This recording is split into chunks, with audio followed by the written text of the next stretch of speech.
एक business community के point of view से पहला क्वेश्चन है मेरा। जैसे कि आपने देखा होगा कि अक्सर फार्मेसीज की जब सेल नहीं आती तो अल्टीमेटली वो फिर अपनी फार्मेसी को सेल कर रहे होते हैं। अब यहाँ पे हमारा लॉ और एक प्रैक्टिकल जो एक थ्योरी है वो क्या कहती है। देखिए क्वेश्चन है कई बार हमारे सामने आता है और एक है लीगल पॉइंट और एक है ऑन ग्राउंड पॉइंट। जी ऑन ग्राउंड तो ये होता है कि जब कोई बंदा एक फार्मेसी बनाता है उसकी वो रनिंग में नहीं आ रही। देखिए, जब हम अपना एक एफिडेविट बनाते हैं तो उसमें बड़ा क्लियरली मेंशन होता है कि pharmacist is responsible for any spurious substandard और any illegal activity. Pharmacist is wholly responsible in जी जी। That case. तो इसमें फिर फार्मासिस्ट का क्या कसूर है? अगर इन केस कोई ऐसी मेडिसिन निकल आती हैं जो बाय लॉ नहीं होनी चाहिए, परचेजिंग नहीं होनी चाहिए, कोई भी इलीगल ऐसी activity, why is pharmacist responsible for that case? Affidavit पे लिखा होगा as per Punjab drug rules कि I shall personally supervise the sale of drugs. Narcotics register पुराने ज़माने में देखा जाता था कि नारकोटिक्स रजिस्टर की वैल्यू इसलिए भी बड़ी ज़्यादा थी क्योंकि उस टाइम ये सिस्टम और सॉफ्टवेयर वगैरह नहीं थे।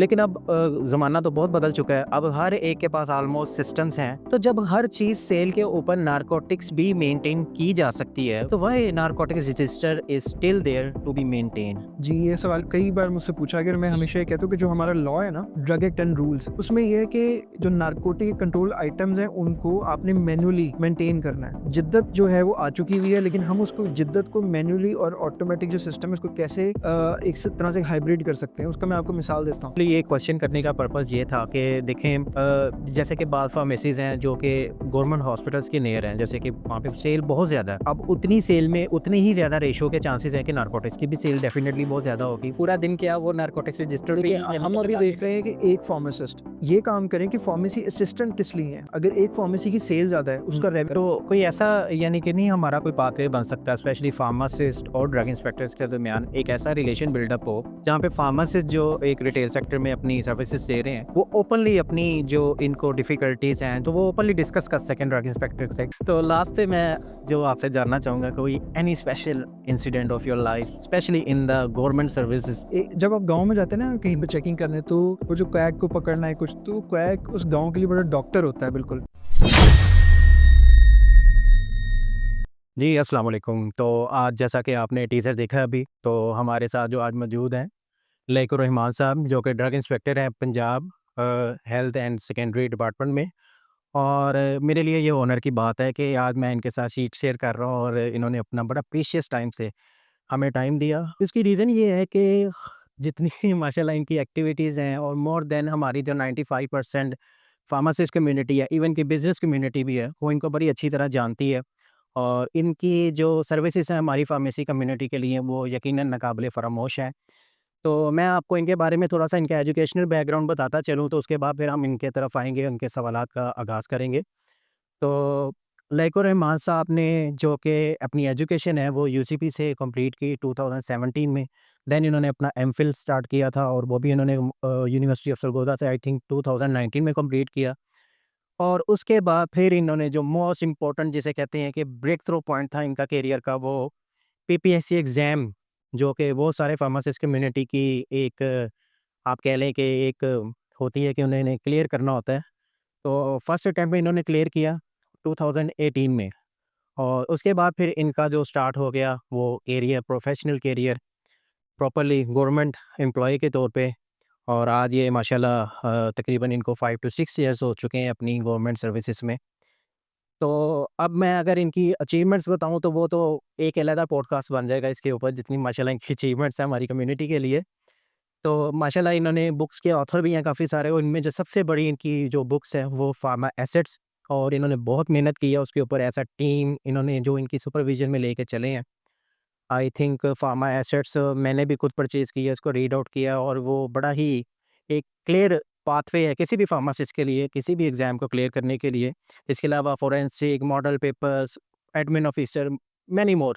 तो जी लाइक साहब सबसे पहले तो बहुत शुक्रिया आपका कि आप यहाँ पे आए और आपने अपना टाइम निकाला। मेरे लिए यकीन करें ऑनर की बात है, मैं इसलिए बार-बार कह रहा हूँ कि क्योंकि ये मेरा एक ड्रीम पॉडकास्ट था आपके साथ ना। बहुत शुक्रिया, आपने इनवाइट तो किया है, आपने टाइम निकाला, बहुत शुक्रिया। तो मैं आपसे सबसे पहले जो आपका सवाल है जो मेरा स्पेशली हम अपना एक बिज़नेस कम्युनिटी के पॉइंट ऑफ व्यू से पहला क्वेश्चन है मेरा। उसमें ये है कि जैसे कि आपने देखा होगा कि अक्सर फार्मेसीज़ की जब सेल नहीं आती तो अल्टीमेटली वो फिर अपनी फार्मेसी को सेल कर रहे होते हैं। अब उसमें जो उनका एक बहुत सारा स्टॉक है वो डेफ़िनेटली उसका लॉस में जाने वाला है। तो मेजॉरिटी लोगों की कोशिश होती है कि किसी न किसी तरह वो उसको सेल आउट कर लें। अब यहाँ पे हमारा लॉ और एक प्रैक्टिकल जो एक थ्योरी है वो क्या कहती है कि क्या वो जो सेल कर रहे हैं वो ट्रांसफ़र कर सकते हैं किसी और फार्मेसी को अगर ऑथेंटिक डिस्ट्रीब्यूशन से भी उनकी वारंटीज़ हैं? इस बारे में प्लीज़ अपनी राय दें। देखिए, क्वेश्चन ना कई बार हमारे सामने आता है और एक है लीगल पॉइंट और एक है ऑन ग्राउंड पॉइंट। जी, ऑन ग्राउंड तो ये होता है कि जब कोई बंदा एक फार्मेसी बनाता है, उसकी वो रनिंग में नहीं आ रही, जी, तो वो उसको सेल सेल आउट करता है। कोशिश उसकी ये होती है कि वो अपना जो स्टॉक है, उसको मैक्सिमम सेल आउट कर दे या किसी के हैंड ओवर कर दे। ठीक है। ठीक है? ये वो इंसान ये प्लान करता है कि मैं इसको मैक्सिमम जब तक कि ये मेरा सेल नहीं हो रहा था, हुँ, तब तक इसको मैं नया स्टॉक परचेज़ ना करूँ हुँ, और जो मेरा रिटेन हुआ हुआ स्टॉक है, उसको मैं सेल आउट करूँ। या फिर किसी बंदे के हैंड ओवर करके उसको दे दूँ कि वही फार्मेसी को चलाए और मैं इसको वाइंड अप करके चला जाऊँ। लेकिन एज़ पर लॉ अगर हम ये देखें, जब वो किसी और बंदे को अपनी फार्मेसी या मेडिकल स्टोर्स सेल आउट करता है, तो वो जो नया बंदा है वो प्रोपराइटर बन जाएगा इसका। ठीक है। जब वो प्रोपराइटर बनेगा, तो वो सिर्फ़ बातों में प्रोपराइटर नहीं होगा, उसको इसकी डॉक्यूमेंटेशन करवानी पड़ेगी। यानी कि उसको डायरेक्टोरेट ऑफ ड्रग कंट्रोल में जो हमारा सीडीएसएल यानी centralised drug sale licensing portal है, वहाँ पे उसको अप्लाई करना पड़ेगा for the new drug sale licence. ठीक है। नए सेल लाइसेंस में उसको खुद को एज़ अ प्रोपराइटर शो करना पड़ेगा और जो भी वो क्वालिफाइड जो हैं उनको लेंगे या वो पुराने क्वालिफाइड को अपने साथ लेके चल सकते हैं या न्यू क्वालिफाइड पर्सन को साथ लेके चल सकते हैं और एक फीस होती है वो पे करते हैं और उसके बाद उनकी री-इंस्पेक्शन होगी हुँ, और उनका एक नया लाइसेंस आएगा। ठीक है। अब एक तरफ है ये नया लाइसेंस और एक तरफ है पुराना लाइसेंस। जी, जब पिछला स्टॉक जो था, उसकी जो मेडिसिन परचेज़ हुई थी, वो हुई थी ओल्ड लाइसेंस के ऊपर, ठीक है। ठीक है? वो उसके लिहाज़ से वैलिड थी। लेकिन अब ये जो है आपने नया लाइसेंस लिया, अब आपकी परचेज़िंग होगी इसके ऊपर। ये नहीं हो सकता कि आप पुराने लाइसेंस के नाम पे या जो वारंटीज़ पिछली इश्यू हुई थी, उनको अपने पास रख लें और क्लेम करें ये बिल्कुल ऑथेंटिक है। ठीक है। ठीक है? क्योंकि डिस्ट्रीब्यूटर ने या कंपनी ने वो मेडिसिन उस फलाँ बंदे को दी थी बिल्कुल ऐसा ही है। और वो उसका आंसरेबल है। ठीक है। इसकी आइडियल प्रैक्टिस ये होनी चाहिए कि जब एक बंदा फार्मेसी को सेल आउट कर रहा है, हुँ, उस स्टॉक की लिस्ट बनाएगा, जी, ठीक है? और जो कंपनी या डिस्ट्रीब्यूटर है, उसको वो वापस भेज देगा, उनसे रिक्वेस्ट कर लेगा कि जी हम अपनी इसको वाइंड अप कर रहे हैं, हुँ, तो काइंडली आप ये अपना स्टॉक हमसे उठा लें, ठीक है। ठीक है? आइडियल प्रैक्टिस ये होनी चाहिए। आइडियल ये है। या फिर अगर आप सेल आउट कर रहे हैं, तो कोशिश करें कि 1 से 2 मंथ्स जब आपने प्लान कर लिया सेल आउट करें, आप न्यू स्टॉक को परचेज़ ना करें। ठीक है, आप उसको वाइंड अप करने के प्रोसेस में जो स्टॉक मौजूद है, उसको सेल आउट करें। ठीक है। हमने कई बार देखा कई फार्मेसीज़ पे जब हम विज़िट करते हैं तो बिल्कुल 2-3 रैक्स बस पड़े होते हैं, बाकी खाली होती है फार्मेसी। हम पूछते हैं तो बताते हैं कि हम इसको सेल आउट कर रहे हैं। तो इस वज़ह से हम नया स्टॉक परचेज़ नहीं कर रहे। अच्छा, अच्छा। पिछला हमारा निकलता जा रहा है, जो कस्टमर आता है उसको अगर रिक्वायर्ड मेडिसिन पड़ी हम दे देते हैं ताकि मिनिमम सा स्टॉक हो, वो बाद में अगर वो ज़ाया भी हो जाता है या उसको वापस भेज देते हैं, तो उनका नुकसान नहीं होता। ये होनी चाहिए प्रैक्टिस। लेकिन ठीक। ये ना करें कि आप इतनी ज़्यादा लॉट में मेडिसिन पुराने प्रोपराइटर से अपने पास रख लें हुँ, कि जिसको खरीदने के बाद आपको पता चले कि इसमें कुछ आइटम जो थे, वो पता नहीं असली भी हैं या नहीं है। असली भी नहीं। स्पूरियस की तरफ हैं, सबस्टैंडर्ड हैं, हुँ, उनकी जो स्टेबिलिटी थी वो मेंटेन हुई भी थी कि नहीं रेफ्रिजरेटर के बिल्कुल, अंदर बिल्कुल। और उसकी इनवॉइस वारंटीज़ आपके पास इतनी ज़्यादा मेडिसिन की हैं या नहीं है, उसमें अच्छा खासा टाइम लगता है। तो कोशिश करें कि फ्रेश स्टॉक अपना खुद का परचेज़ करें। और आइडियल प्रैक्टिस ये होनी चाहिए कि वो डिस्ट्रीब्यूटर की तरफ मूव ऑन हाँ, करे। उसको दैट टू इंटीमेट गेट कर दें, जी, जिसको हम इंटीमेशन कहते हैं कि we want to return the stock, ठीक है। ठीक है? और क्या डिस्ट्रीब्यूटर ये वापस ले लेते होते हैं इसको? डिस्ट्रीब्यूटर्स होते हैं ना, उनकी अपनी एसओपीज़ होती हैं। मिसाल के तौर पे अगर कोई सेल कर रहा है तो वो डिस्ट्रीब्यूटर उस लिहाज से भी अकोमोडेट कर देते हैं। अगर आप नियर एक्सपायरी है मेडिसिन, उस लिहाज से भी वो इंटीमेशन एक्सेप्ट कर लेते हैं। ठीक है। आप 6 महीने पहले के स्टॉक को भी रिटर्न कर सकते हैं, हुँ, ठीक है? तो वो आपका एक लाइज़न होता है डिस्ट्रीब्यूटर के साथ। ठीक है। उसके लाइज़न के बेस पे, रिलेशन की बेस के ऊपर वो कर लेते हैं। ठीक है सर, आपने बड़ा अच्छा एक्सप्लेन किया इस पॉइंट को, तो मैं अपने नेक्स्ट क्वेश्चन की तरफ जाता हूँ जो कि हमारी फार्मासिस्ट कम्युनिटी के लिए है। देखिए जब हम अपना एक एफिडेविट बनाते हैं तो उसमें बड़ा क्लियरली मेंशन होता है कि pharmacist is responsible for any spurious, substandard और any illegal activity. Pharmacist is wholly responsible in जी, दैट जी। That case. लेकिन अगर अब यहाँ पे देखें एक लूप होल है कि फार्मासिस्ट को परचेजिंग का इख्तियार नहीं है। मोस्टली फ्रेशर्स जब जाते हैं तो उनको हम लोग परचेजिंग के आस-पास भी नहीं भटकने देते। अगर मैं एज़ अ ओनर आपके सामने अपने आप का पॉइंट रखूँ, तो इसमें फिर फार्मासिस्ट का क्या कसूर है? अगर इन केस कोई ऐसी मेडिसिन्स निकल आती हैं जो बाय लॉ नहीं होनी चाहिए, परचेज़िंग नहीं होनी चाहिए, कोई भी इल्लीगल ऐसी activity, why is pharmacist responsible for that case? देखिए, इसका सिंपल सा आंसर है कि जब भी एक फार्मेसी की लाइसेंसिंग होती है, तो लाइसेंसिंग की कुछ कंडीशंस होती हैं जो आपको मीट करनी है। जैसे आप एक फॉर्म है, एप्लीकेशन फॉर्म, ये आपका फुलफिल होना चाहिए, आपका फीस आपकी जमा होनी चाहिए, साथ एक एफिडेविट एक फार्मासिस्ट साइन करेगा। जी, उस एफिडेविट पे लिखा होगा as per Punjab drug rules जी, कि I shall personally supervise the sale of drugs, ठीक है। ठीक है? इसका मतलब ये है कि पर्सनली सुपरवाइज़ का मतलब ये है कि वो बंदा वहाँ पे प्रेज़ेंट होगा। ठीक अगर वो फार्मेसी सुबह 8 से या 9 बजे से रात 12-11 बजे तक चलती है, तो एज़ पर लॉ और as per the affidavit submitted, hmm, he shall और she shall personally be present there. Okay, लेकिन कई बार हमने देखा है कि जब हम कहीं पे चेकिंग करते हैं, इंस्पेक्शन करते हैं, वहाँ से हमें कोई सबस्टैंडर्ड मिल जाए मेडिसिन या मिसब्रांडेड मिल जाए या फिर उसकी कंडीशंस मीट नहीं हुई हुई या किसी minor contravention of the drug act के ऊपर चालान हो जाए, तो वहाँ पे हम फार्मासिस्ट का नाम एज़ एन एक्यूज्ड पर्सन भी ऐड करते हैं, ठीक है, ठीक है?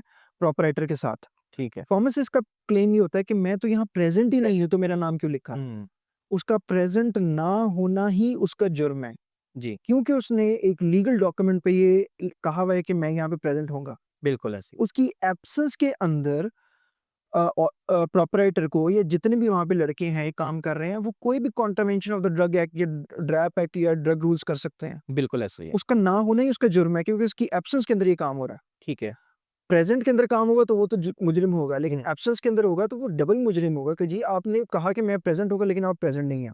ठीक है। अब आपने एक सवाल किया था कि परचेज़िंग में हिस्सा नहीं दिया जाता तो कैसे सीखेंगे? जी, कई हमारे सिस्टम्स हैं, 2 तरह के सिस्टम्स हैं, अगर मैं मिसाल आपको दूँ। एक सेंट्रलाइज़्ड परचेज़िंग होती है और एक होती है कि वो फार्मेसी खुद परचेज़ कर। बिल्कुल ऐसे ही है, ऐसे ही है। कुछ बड़े-बड़े ब्रांड्स आपके सामने ही होंगे, ठीक है? वो क्या करते हैं, उनका एक सेंट्रल वेयरहाउस है। जी, वहाँ पे वेयरहाउस की लाइसेंसिंग हुई हुई है फार्मासिस्ट के नाम पे, वहाँ पे फार्मासिस्ट प्रेज़ेंट है। वो फार्मासिस्ट जो होगा वो डायरेक्टली कंपनी से परचेज़ कर रहा है। वो medicine under the presence of a pharmacy या सुपरविजन ऑफ फार्मासिस्ट उस सेंटर या वेयरहाउस में आती है। जी, फिर ये जो फार्मेसी है, ये ऑर्डर करती है कि मुझे इतनी फलाँ मेडिसिन चाहिए, तो वो मेडिसिन जो under the supervision of a pharmacist purchase हुई हुई है, जी, वो उस ब्रांच को चली जाती है। ठीक ये है, एक सेंट्रलाइज़्ड सिस्टम है। ठीक है, तो सारी मेडिसिन एक जगह आएगी और उससे फिर मुख्तलिफ ब्रांचेज़ को ठीक जाएगी। है। ओके, अब उसके अलावा अगर आपकी खाली एक ब्रांच है, ठीक है? तो आप उस पे डायरेक्टली ऑर्डर कर सकते हैं कि आपके पास डिस्ट्रीब्यूटर्स आते हैं, ठीक है? आप वहाँ पे ऑर्डर कर सकते हैं। लेकिन फार्मासिस्ट का रोल इतना ज़्यादा यहाँ पे क्यों नहीं हो रहा होता और मैनेजर ही इसको डील कर रहा होता है या प्रोपराइटर, इसलिए क्योंकि यहाँ पे हमारी जो फार्मासिस्ट है, वो भी लैब कर रहा होता है कि पहली बात वो प्रेज़ेंट नहीं होता। ठीक। जैसे मैंने आपको बताया कि वो जी, एब्सेंट होता है। एब्सेंट कई वजूहात हैं, मिसाल के तौर पर कैटेगरी रेंटिंग। उसने अपनी कैटेगरी को एक फार्मेसी को रेंट आउट कर दिया। हुँ, फार्मेसी उसको 18 से 20,000 पर मंथ पे करती है और साथ ही साथ वो किसी इंडस्ट्री में एक केस सिनेरियो बिल्ड कर रहा हूँ मैं। जी, बिल्कुल ऐसे किसी इंडस्ट्री में वो जॉब करता है हुँ, और वहाँ पे 60-70,000 कमा रहा है। जी, तो उसको 60-70,000 वो 70 और 20,000 ये मिला के 90,000 की एक हैंडसम अमाउंट आ रही है, तो वो कहता है कि चलो मेरा काम चल रहा है। जी, ठीक है? प्रोपराइटर जो होता है कैटेगरी रेंटिंग को इसलिए प्रमोट करता है कि वो कहता है कि अगर मैं आपको 20,000 ये सिर्फ़ कैटेगरी के दे रहा हूँ और अगर आप यहाँ पे प्रेज़ेंट होंगे तो मुझे आपको 40-50 और देने पड़ेंगे। अब ये 40-50 अगर वो देगा तो उसके 1 साल के आप लगा लें 40,000 को मल्टीप्लाई कर लें हुँ, 12 से, हुँ, तो अच्छे 4,80,000 कुछ लाख तो बन गए ना। जी, अब प्रोपराइटर कहता है कि अगर मुझे ड्रग इंस्पेक्टर चालान कर देता है, हुँ, तो चालान जब वो कर देता है, वो ड्रग कोर्ट जाता है मामला, तो उसको जुर्माना होता है। जुर्माना हो गया समझिए लाख, 2 लाख, 3 लाख। हुँ, वो कहता है कि मुझे कम से कम वो 1, 2, 3 लाख बच तो गए ना, जी, तो मैं क्यों एक फार्मासिस्ट को रखूँ? इससे बेहतर काम चलता रहे, जुर्माना हो जाएगा मैं पे कर दूँगा, ठीक है। ठीक है? तो इस तरह से सिस्टम ही इस तरह से हो चुका है कि जिसमें हमें फार्मासिस्ट को ये टेक अप करना पड़ेगा hmm, and they need to be present there, ठीक है? और उनको शर्त रखनी पड़ेगी मैं तभी कैटेगरी दूँगा जब आप मुझे यहाँ पे हायर करेंगे। हुँ, कैटेगरी के भी पैसे देंगे और आप मुझे सर्विसेज़ के भी पैसे देंगे। और आप मुझे कम से कम जो आपकी एडमिनिस्ट्रेशन के पॉइंट ऑफ व्यू से जो डीलिंग का पर्सपेक्टिव है, मैं उसमें ऑन भी करूँगा, मैं देखूँगा हुँ। क्या चीज़ें जब वो लीगली प्रेज़ेंट हो होगा गई? तभी परचेज़िंग बिल्कुल ऐसे ही। हिस्सा देते हैं ना। तो कई अब मिसाल देते हैं कि हमारे पास एक बड़ी अच्छी फ्रैंचाइज़ है एक कंपनी है जो जिसकी डिफरेंट ब्रांचेज़ हैं इस वक़्त पंजाब पूरे में रन कर रही है और उन्होंने कहा है कि अगर आप उनके ओनर की बात है कि अगर आप फार्मासिस्ट बनना चाहता है एज़ अ मैनेजर तो बन सकता है। लेकिन फार्मासिस्ट वो सर्विसेज़ देता ही नहीं है, सीखता ही नहीं है, परचेज़िंग में आता ही नहीं है और वो कहता है मैं बस आया हूँ, मैं अपने पैसे लूँ और जाऊँ। हुँ, ठीक है? अगर एक फार्मेसी को खुद ही इंटरेस्ट नहीं है, ठीक है? तो वो कंपनी वाला जो ऑफ़र कर रहा है वो कैसे उसको मैनेजर बना लेगा? क्योंकि मैनेजर का जो रोल है उसने पूरी फार्मेसी को देखना है, हुँ, ठीक है? परचेज़िंग के अलावा उसने आपकी एक्सपायरी को, आपकी इंटीमेशन को, आपके नारकोटिक्स को, रेगुलेटरी चीज़ों को सबको देखना है, ठीक है? फार्मासिस्ट कहता है मेरा सुपरवाइज़री रोल है, मैं आऊँ अपने वर्किंग आवर्स पूरे करूँ और चला जाऊँ। जी, जी, ये चीज़ हमें हॉस्पिटल में देखने को मिली है। तो इसमें जो लीडरशिप रोल है वो तो फार्मासिस्ट को लेना पड़ेगा, नहीं तो सिस्टम ऐसे चलता रहेगा और एक बड़ा इम्पोर्टेंट चीज़ ये है, कई लोग बड़े मुश्किल से पैसा इकट्ठा करके एक बिज़नेस को सेटअप करते हैं फार्मेसी के। जी, अब वो फार्मेसी का बिज़नेस बड़ी मुश्किल से चलाते हैं, तो उनके पास इतने पैसे भी नहीं होते कि वो फार्मासिस्ट को दे सकें उसकी मौजूदगी के लिए 40-50 हज़ार एक्स्ट्रा। जी हाँ। मुख्तलिफ इश्यूज़ हैं, ग्राउंड रियलिटीज़ हैं जो हार्श हैं। हुँ, किसी के पास पैसा नहीं है देने को, वो रखना चाहता है फार्मासिस्ट। किसी के पास पैसा है लेकिन वो रखता नहीं है लगता फार्मासिस्ट। नहीं है। फार्मासिस्ट जो है वो खुद राज़ी नहीं है और फार्मासिस्ट जो पेरिफेरीज़ में जो फार्मेसीज़ हैं जैसे गाँव की सतह पे वो बनाने नहीं चाहता। वो चाहते नहीं कि मैं गाँव में जाके सर्व करूँ, तो हुँ, वहाँ पे मेडिकल स्टोर्स का राज है। बिल्कुल ऐसे ही है और फिर वहाँ पे क्वैस का रोल भी जी, जी, बड़ा क्लैरिकल प्रमोट प्रैक्टिस है। रहता है। चले बड़ा अच्छा एक्सप्लेन किया है। तो अब आपने जैसे कि एक न रजिस्टर की बात की, नारकोटिक्स रजिस्टर। पुराने ज़माने में देखा जाता था कि नारकोटिक्स रजिस्टर की वैल्यू इसलिए भी बड़ी ज़्यादा थी क्योंकि उस टाइम ये सिस्टम और सॉफ्टवेयर्स वगैरह नहीं थे।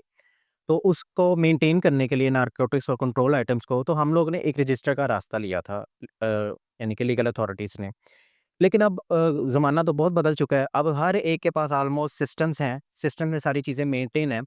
तो जब हर चीज़ सेल के ऊपर नारकोटिक्स भी मेंटेन की जा सकती है, जब हर हिस्ट्री आ रही है सिस्टम में, तो why narcotics register is still there to be maintain? जी, ये सवाल कई बार मुझसे पूछा गया और मैं हमेशा ये कहता हूँ कि जो हमारा लॉ है ना, ड्रग एक्ट एंड रूल्स, उसमें ये है कि जो नारकोटिक कंट्रोल आइटम्स हैं, उनको आपने मैन्युअली मेंटेन करना है। जी। अगर एक कानून आ गया कि आपने मैन्युअली करना है, तो मैन्युअली ही करना है उसको। अब इसमें जिद्दत जो है वो आ चुकी हुई है, लेकिन हम उसको जिद्दत को मैन्युअली और ऑटोमेटिक जो सिस्टम है उसको कैसे एक तरह से हाइब्रिड कर सकते हैं, उसका मैं आपको मिसाल देता हूँ। आपका मिसाल के तौर पे एक सॉफ्टवेयर है। सॉफ्टवेयर में आपने टैगिंग कर देनी है कि ये फलां नंबर ऑफ या नेम ऑफ जो medicines present in your pharmacy are narcotics, hmm, ये वाली पॉइज़न्स हैं, ये कंट्रोल्ड आइटम्स हैं, ये स्टेरॉइड्स हैं। ठीक है। अब जब आपकी वो सेल हो रही होती है, तो आपका रजिस्टर पे आपने देखा होगा प्रिस्क्राइबर का नाम होता है, पेशेंट का नाम होता है, स्टॉक कितना पड़ा हुआ है, स्टॉक सोल्ड कितना हो गया एंड रिमेनिंग स्टॉक क्या है और आगे फार्मेसी के साइन होते हैं।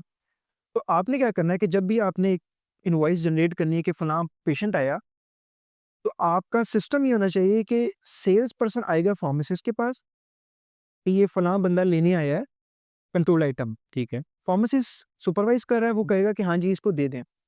तो जब दे दें तो साथ ही साथ वो जब उसको सेल करेगा तो इनवॉइस के ऊपर ये लिख देगा कि ये फलाँ डॉक्टर ने दिए और ये फलाँ पेशेंट है। तो आपके सॉफ्टवेयर के अंदर एंट्री हो जाएगी प्रिस्क्राइबर का नाम, हुँ, पेशेंट का नाम, स्टॉक कितना था, कितना सोल्ड हो गया और कितना रिमेनिंग हो गया। अब सुबह से लेकर रात तक का आप एक टाइम सेट कर लेंगे या सुबह से लेकर दोपहर, दोपहर से रात तक का कि आपने 2 प्रिंट आउट निकालने हैं। आपने टाइम स्लॉट सिलेक्ट करनी है और एक एंटर मारना है तो आपके पास सारी एक शीट निकल आएगी कि इतनी मेडिसिन सेल हुई है, हुँ, उसके नाम, उसका बैच नंबर, उसका प्रिस्क्राइबर का नाम, आपका पेशेंट का नाम और सारी डिटेल आ जाएगी। फार्मासिस्ट ने उसको अगेन टैली करना है हुँ। एंड मैन्युअली साइन कर देना है। तो there is a way. There is a way, तो उसने ऑटोमेटिक जिसके अंदर ज़रा भी फॉल्ट नहीं होगा, हुँ, कंप्यूटराइज़्ड उसकी सारी चीज़ें होंगी और वो उसको टैली कर रहा है मैन्युअली, हुँ, चेक कर रहा है, अपने हाथ से चेक कर रहा है और उसके बाद उसको मैन्युअली साइन कर रहा है और ये वेरीफाई कर रहा है कि ये मेरी सुपरविज़न के अंदर ये मेडिसिन सेल आउट हो रही है, तो लॉ की फुलफिलमेंट हो गई। जी। ठीक है? अब मैं हमेशा ये बताता हूँ ये जो मैनुअल रजिस्टर्स हैं, इसके ऊपर बहुत ज़्यादा झूठ बोला जाता है। हुँ, एक फार्मासिस्ट बैठा है वो क्या करता है, फर्ज़ी डॉक्टर का नाम, फर्ज़ी पेशेंट का नाम और स्टॉक जो है वो आगे लिख देता है। ना वो डॉक्टर एक्ज़िस्ट करता, ना पेशेंट एक्ज़िस्ट करता, सिर्फ़ उन्होंने दिखाने के लिए एक ड्रग इंस्पेक्टर की अथॉरिटी को ये रजिस्टर रखा होता है कि ये देखें एक रजिस्टर हमारे पास है जिसमें हमने ये सारा काम किया हुआ है, अपडेट किया हुआ है। लेकिन उसमें गलत बयानी ज़्यादा होती है। ठीक है। जैसे-जैसे पेशेंट आता है, आप उसकी प्रिस्क्रिप्शन को देखें, डॉक्टर का पूछें, ठीक है? और आप उस पे इनवॉइस पे लिखें, वो आपको कंप्यूटर में खुद एंटर होता जाएगा। एक्चुअली ये क्वेश्चन करने का पर्पस ये था कि देखें जैसे कि बाज़ फार्मेसीज़ हैं जो कि गवर्नमेंट हॉस्पिटल्स के नियर हैं, जैसे कि वहाँ पे सेल बहुत ज़्यादा है। अब उतनी सेल में उतने ही ज़्यादा रेशो के चांसेस हैं कि नारकोटिक्स की भी सेल डेफिनिटली बहुत ज़्यादा होगी। प्रिस्क्राइब की जाती हैं, ऑब्वियसली एक्सीडेंटल केसेस आए तो मेंटेन करना। अब फार्मासिस्ट के लिए अगर वो वहाँ पे मौजूद भी है तो ये बहुत बड़ी हेडेक है। देखिए हेडेक इन द सेंस कि भाई वो पूरा दिन क्या वो नारकोटिक्स रजिस्टर देखिए, हम अभी देख रहे हैं कि एक फार्मासिस्ट, एक लाइसेंस के ऊपर एक फार्मासिस्ट होता है, ठीक है? आप ये काम करें कि फार्मेसी असिस्टेंट किस लिए हैं? अगर एक फार्मेसी की सेल ज़्यादा है, उसका रेवेन्यू ज़्यादा जनरेट हो रहा है, हुँ, उसका प्रॉफिट ज़्यादा है, तो उस प्रॉफिट में से वो 15, 20, 22 हज़ार के अंदर फार्मेसी असिस्टेंट क्यों नहीं हायर कर लेता? ये फार्मेसी असिस्टेंट जो है वो बैठ के under the supervision of a pharmacist register को मेंटेन करे, फार्मासिस्ट उस रजिस्टर को चेक करे और काउंटर साइन करे, ठीक है? तो जब आपने एक सिस्टम बनाना है तो आपको उसकी हायरार्की बनानी पड़ती है। अगर एक जगह का एक चेयरमैन है, उसके अंडर डिफरेंट सीईओ के अंडर डिफरेंट फार्मेसीज़ रन कर रही हैं। हर फार्मेसी का एक प्रोपराइटर एक क्वालिफाइड है, क्वालिफाइड फार्मासिस्ट है। फार्मासिस्ट के अंडर आप फार्मेसी असिस्टेंट दें। हुँ, जब आपका पैसा आप ज़्यादा जनरेट कर रहे हो, आपकी रनिंग ज़्यादा है, आपका स्टॉक की सेल ज़्यादा है, आपका प्रॉफिट ज़्यादा है, तो आप एक बेचारे फार्मासिस्ट के ऊपर इतना ज़ुल्म तो ना करो कि वही बंदा जो है वही कानून के शिकंजे में भी आए, वही मेंटेन ना कर पाए, फार्मेसी असिस्टेंट दें। जी। लेकिन हमारे मुल्क में जब हायरार्की को नहीं समझा जाता, एक ही फार्मासिस्ट के ऊपर सारा थोप दिया जाता है, तो वही सफ़र करता है फार्मासिस्ट। तो मेरा जो इसमें नेक्स्ट क्वेश्चन है वो स्पेशली टेम्परेचर कंट्रोल मेडिसिन्स जिसकी हमारे अंदर अवेयरनेस ही नहीं है। लोग इवन के जो हाउस होल्ड में भी यानी कि उसको हाउस होल्ड आइटम्स की तरह ट्रीट किया जाता है जो कि टेम्परेचर कंट्रोल मेडिसिन्स हैं। फ्रिज इंसुलिन्स हो गई, दूसरी चीज़ें हो गई, कुछ भी हो गया, उसको बाहर रख देते नहीं नेग्लिजेंस है यहाँ पे। तो इस चीज़ को आप क्या देते हैं? इवन के फार्मेसीज़ पे जो मतलब सेल्समैन भी हैं, ओनर्स भी हैं, वो भी अपनी एक इलेक्ट्रिसिटी की कॉस्ट को देखते हुए फ्रिज बंद कर देते हैं कि जी हमारा ज़रा मेंटेन हो जाए। तो आप बताएँ कि एक लीगल तो कंट्रावेशन यहाँ पे है ही है। एक पब्लिक जो हेल्थ हैज़र्ड्स हैं, वो कितने हैं? तो आप इस केस में अपना यानी कि जो एक्सपीरियंस है आपने देखा हो वो प्लीज़ एक्सप्लेन करें, इसको मैं थोड़ा-सा आपको अवेयर बताऊँ करवाएँ। कि हम लोग ना जब सवाल करते हैं तो हम सिर्फ़ देखते हैं फार्मेसी की हद तक टेम्परेचर की मेंटेनेंस को। फार्मेसी ने कोई ना कोई एसी लगाया हुआ है या उसने रेफ्रिजरेटर रखा है जिसको कभी वो बंद कर देते हैं, कभी ऑन कर देते हैं। कभी हमने ये सोचा है कि जब एक कंपनी से निकल के मेडिसिन आ रही होती है फार्मेसी तक, तो रास्ते में क्या होता है? हुँ, एक गाड़ी है, बिल्कुल, गाड़ी के अंदर एसी नहीं है, ऐसा ही है। समर्स का मौसम है, हुँ, 40-45 डिग्री की धूप है और गर्मी है और वो हवा से घुटन है। उसके अंदर जो सिरप्स आ रहे हैं, क्या वो उबल उबल नहीं रहे होंगे? क्या उनके अंदर उसकी स्टेबिलिटी रह जाएगी, नहीं रह जाएगी? डेफिनिटली। तो अगर एक स्टेबिलिटी वहीं लूज़ होगी और वो आके एक फार्मेसी के अंदर वो मेंटेन भी हो गई वो सारी चीज़ें, तो क्या होगा? तो जब हम देखते हैं, तो हम अपने एक्सपीरियंस को यूज़ करते हुए हम उसकी चेन को देखते हैं कि जब ये निकली कंपनी से डिस्ट्रीब्यूटर तक, डिस्ट्रीब्यूटर से लेकर फार्मेसी तक आई है, तो क्या ये सारा कोल्ड चेन मेंटेन रहा या नहीं रहा? ठीक है। आपकी बात ठीक है कि जब ये टेम्परेचर लॉन्गर रन के लिए नहीं मेंटेन रहता, तो उसकी स्टेबिलिटी लूज़ हो जाती है। बिल्कुल। कई बार जो होता है वो चीज़ें पॉइज़नस हो सकती हैं।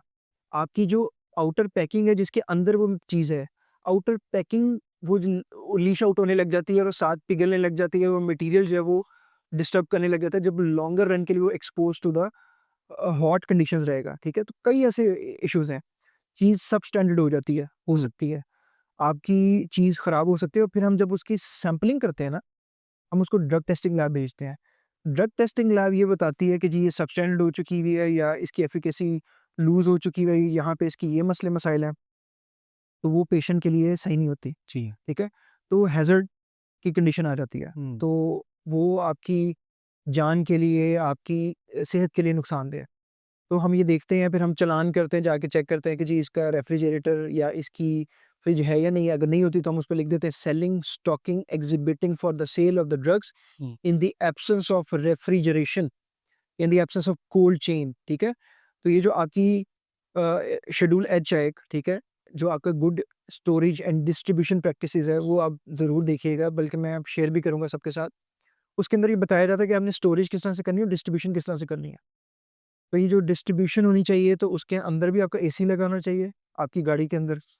अगर आप वैक्सीन स्टोर कर रहे हैं तो आपकी वो टेम्परेचर कोल्ड स्टोरेज बॉक्सेस जो हैं उसके अंदर आपने वो डिस्ट्रीब्यूट करने हैं। जब वो आएँगे तो आपके रिसीविंग का प्रोटोकॉल होना चाहिए। और अगर आपकी वो रेफ्रिजरेटर या एसी नहीं चल रहा तो हम उसके ऊपर चालान करते हैं, क्योंकि ये वो चीज़ें हैं, जब एक नया लाइसेंस लेते हैं तो हम इसकी इंस्पेक्शन करते हैं। इंस्पेक्शन में हम इनकी तस्वीरें लेते हैं और ये तस्वीरें फिर आपके लाइसेंस के ऊपर आती हैं प्रिंट होके, कि आपका एसी लगा और ये जी। चीज़ें हैं। तो कई बार बंद हम जब देखते हैं बंद है तो हम उस पे चालान कर देते हैं उसका। ठीक। अच्छा सर, नारकोटिक्स आइटम्स ये जैसा कि हमें लीगल मतलब पता है कि जी ये कंट्रोल्ड ड्रग्स है और फार्मासिस्ट की सुपरविजन में सेल होनी चाहिए, कंट्रोल आइटम्स है। अब people need to understand that why this is prescription drug, क्योंकि मेरे सामने कुछ ऐसे केसेस भी हैं जो कि मैं समझता हूँ मेरे लिए लाइफ टाइम एक मेमोरेबल है। मेमोरेबल इन द सेंस कि आप कभी भूल नहीं सकते उस चीज़ को। एक वालिद साहब आए, अपने बेटे का किस्सा सुना रहे थे कि टैबलेट लेने आए, जो कि मतलब थी, मैंने उस टाइम इनकार किया था उन्हें। तो वो इम्प्रेस हुए थे कि आपने मतलब नहीं सेल की। फिर उन्होंने अपना एक वाक़या सुनाया कि मेरा बेटा जो था ना, वो उसने यही तरीका पकड़ा कि उसने कुछ टैबलेट से स्टार्ट की थी, यानी कि उसको सुकून नहीं मिलता था। किसी मेंटली तौर पे होगा, अनस्टेबल होगा। अल्टीमेटली जो हमारे अंदर लूपहोल्स तो हैं ही हैं। एक जगह से उसने ली 4 ले ली, किसी दूसरी फार्मेसी पे गया 10 ले ली, अल्टीमेटली 20, 30 डोज़ तो बढ़ती गई, कंट्रोल हो नहीं रही। एक उसकी थोड़ी-सी नेचर इस तरह थी, जिस तरह उनके वालिद साहब का बयान था, थोड़ा ज़िद्दी थे और बहुत ज़्यादा सख्त मिज़ाज थे। अल्टीमेटली एक टाइम ऐसा आया कि उनकी बेटे की डेथ हो गई। मेरे पास जो भी केसेज़ आते हैं मैं उनको समझाता हूँ कि भई ये क्यों कंट्रोल है, ये आप लोगों के लिए बनाई गई है, लोगों के लिए बनाई गई है, आप लोगों की सेफ्टी के लिए बनाई गई है। लेकिन लोग इस चीज़ को फिर भी अंडरस्टैंड नहीं करते, वही एक रूटीन चीज़ें चल रही हैं। तो क्या आप बता सकते हैं कि इस चीज़ में एक जो अवेयरनेस पब्लिक मैसेज है, आपके सामने तो पता नहीं कितने मल्टीपल केसेज़ ऐसे होंगे। तो प्लीज़ इस बारे में थोड़ी-सी अवेयरनेस क्रिएट करें कि why this is control medicine, people have to understand this point.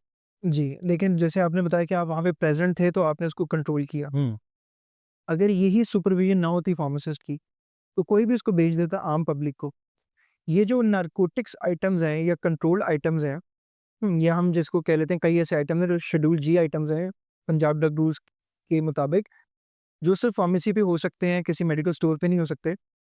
ये वो मेडिसिन्स हैं जो आपके दिमाग को डिपेंडेंट कर देती हैं, आपकी बॉडी को डिपेंडेंट कर देती हैं उसके ऊपर। आप पहले इसकी एक डोज़ लेते हैं, उसके बाद you have to increase that dose to gain the same kind of effect, ठीक है? वक़्ती तौर पे ये एंग्ज़ायलिटिक, एंटी डिप्रेसेंट के तौर पे काम करते हैं, लेकिन इन द लॉन्गर रन अगर if these are not controlled by the authorities जो कि रेगुलेटरी अथॉरिटीज़ हैं, बाय द फार्मासिस्ट जो कि वहाँ पे मौके पे मौजूद होता है, या जो भी वहाँ पे मैनेजर मौजूद होता है, अगर ये कंट्रोल नहीं की जाती, तो फिर ये लॉन्गर रन के अंदर बंदा इस पे डिपेंडेंट हो जाता है और फिर उसके लिए ये नुकसानदेह है। आपको मैं मिसाल देता हूँ कि हमने रेड किया और हमने पकड़े इंजेक्शंस। अब वो जो इंजेक्शंस थे, हमने उसको डिटेल जब भेजा ड्रग टेस्टिंग लैब, तो नशे के इंजेक्शंस थे जिसके अंदर डेक्सामेथासोन स्टेरॉइड थे, उसके अंदर क्लोरफेनेरामिन मैलिएट, ठीक है, वो उसके अंदर था। उसके अंदर 2-3 और चीज़ें थी, ठीक है, जो नारकोटिक्स थी। यानी कि एक कॉकटेल बना हुआ था एक एम्पूल के इंजेक्शन के अंदर, जो कि जाली मार्केट के अंदर सप्लाई हो रहा था। इंस्पेक्टर्स ने रेड किया और उसको पकड़ा, ठीक है, और क्रैक डाउन किया और फिर उन पे केस बना और वो फिर आगे तक ड्रग कोर्ट तक गया, उनको सज़ाएँ जुर्माने भी हुए। तो ये एक ऑनगोइंग प्रोसेस है कि जिसमें हम मार्केट की कंप्लेंट्स को भी देखते हैं, regulatory day to day visits, routine checking भी करते हैं, और हम इन नारकोटिक स्टेरॉइड्स के रिकॉर्ड को इसी वजह से चेक करते हैं कि कहीं ये इर्रेशनली इसकी सेल परचेज़ तो नहीं हो रही without any supervision of a pharmacist या क्वालिफाइड पर्सन, ठीक है? कई बार मेडिकल स्टोर्स ने ये जो देख रहे हैं उनको पता होगा कि मेडिकल स्टोर्स और इवन जो क्वैक्स हैं, उन्होंने नारकोटिक स्टेरॉइड कंट्रोल्ड आइटम्स अपने पास रखी होती हैं। और इवन कोई बच्चा भी है तो उसके अंदर सबसे पहला काम वो करता है कि डेक्सामेथासोन लगा दिया, या उसको कोई नारकोटिक लगा दी, ठीक है, एनाल्जेसिक, पेन किलर्स, ठीक है, और जो लोग हैं उनको भी नारकोटिक, एनाल्जेसिक्स और पेन किलर्स के ऊपर उन्होंने डिपेंडेंट करवा दिया। वो जो बंदा है वो किसी डॉक्टर की बजाय कहेगा ये जो क्वैक है, ये जो स्टोर वाला बैठा हुआ है बंदा, यही जो है, बिल्कुल ऐसा ही है। ये सब कुछ है मेरे लिए, और उस हुँ, पे डिपेंडेंट हो जाता है। लेकिन लॉन्गर रन के अंदर वो नुकसानदेह है बॉडी के लिए। तो ये नारकोटिक्स है, इसकी आप वहीं से लें जहाँ पे आपको सुपरविजन ऑफ द फार्मासिस्ट हो, हुँ, और जितने फार्मेसीज़ हैं, वो ये मेक श्योर कर लें कि इसके बारे में जो क्रैकडाउन है या इसके बारे में जो प्लानिंग डिपार्टमेंट ने की है कि हमने इसके ऊपर कंट्रोल करना है। तो उस सिलसिले में जो है पूरे पंजाब के अंदर, हम तो पंजाब की बात करते हैं, पूरे पंजाब के अंदर इसके ऊपर रेगुलेटरी एक्शन भी शुरू हो चुके हैं। और जैसा यहाँ पे मार्केट में काफ़ी सारी कुछ मेडिसिन्स की सेल्स हैं, जैसे कि सेंट्रम एक बहुत बड़ा नाम है, लेकिन अनफॉर्चुनेटली ये पाकिस्तान में रजिस्टर्ड नहीं है, जो कि हमने पहले सुनते होते थे, अब तो शायद मिलती भी बड़ी मुश्किल से है। तो जब ऐसी मेडिसिन जिनका यूज़ बहुत अच्छा है और मार्केट में रिस्पॉन्स भी अच्छा है, तो डैब इन मेडिसिन्स को रजिस्टर्ड क्यों नहीं करती? क्या वजह है कि जो मार्केट में सेल होने के बावजूद भी जब उसका एक रिस्पॉन्स आ रहा है मार्केट में, तो डैब उसको रजिस्टर्ड क्यों नहीं कर पाते? देखिए, ये तो एक क्वेश्चन है जो पर्टेन टू ड्रैप है, इसके बारे में तो ड्रैप ही आपको जवाब दे सकता नहीं। मैं अगर इसके बारे में कहूँ कि जो प्रोडक्ट रजिस्टर नहीं है, हुँ, ठीक है, वो उसके डिफरेंट रीज़न्स हो सकते हैं। या तो उन्होंने किसी ने रजिस्ट्रेशन अप्लाई ही नहीं की, या उसकी मैन्युफैक्चरिंग यहाँ पे नहीं हो रही और उन्होंने अप्लाई किया और ड्रैप के अंदर, या फिर वो कहीं बाहर से आती है, ठीक है। तो अगर वो बाहर से आती है और यहाँ पे रजिस्टर नहीं है, अनरजिस्टर्ड बिक रही है, ठीक है? या फिर किसी मेडिसिन का कोई ना कोई उसमें नुकसानदेह इफ़ेक्ट भी है, ठीक है? या फिर किसी मेडिसिन के अंदर कोई ऐसा मटेरियल हो जो कि नुकसानदेह हो, बिल्कुल। ठीक है? तो कई रीज़न्स हो सकती हैं, स्पेकुलेशंस हो सकती हैं, कोई वैलिड रीज़न्स भी हो सकती हैं, तो ये इस बारे में तो सिर्फ़ ड्रैप ही बता सकता है। जी। लेकिन मैं आपको जो रेगुलेटरी एक्टिविटी के हवाले से बताऊँ, अगर कोई मेडिसिन रजिस्टर नहीं है, तो कोई भी फार्मेसी या मेडिकल स्टोर जो है, वो उसको नहीं रख सकता, हुँ, ना उसकी सेल परचेज़ कर सकता है। ठीक है। अगर वो सेल परचेज़ करता है, तो वो ऑफेंस बन जाता है कि selling, stocking, exhibiting for the sale of unregistered drugs. और जो अनरजिस्टर्ड ड्रग का, या जो पहले रजिस्टर थी और अब रजिस्टर उनकी कैंसल कर दी या ये डी-रजिस्टर हो गई हैं, ठीक है? ये अनरजिस्टर्ड का ऑफेंस बहुत सीरियस ऑफेंस है और इस पे लाखों नहीं तो करोड़ों का जुर्माना हो सकता है और कैद भी होती है, ठीक है? ऑफेंस की बात कर रहे हैं, जो हमारे रूल्स और एक्ट के अंडर है। तो जब आप छुप के इसकी सेल परचेज़ करते हैं, तो एक ना एक दिन आप पकड़े जाएँगे, जी, बिल्कुल ऐसे ही है। ठीक है?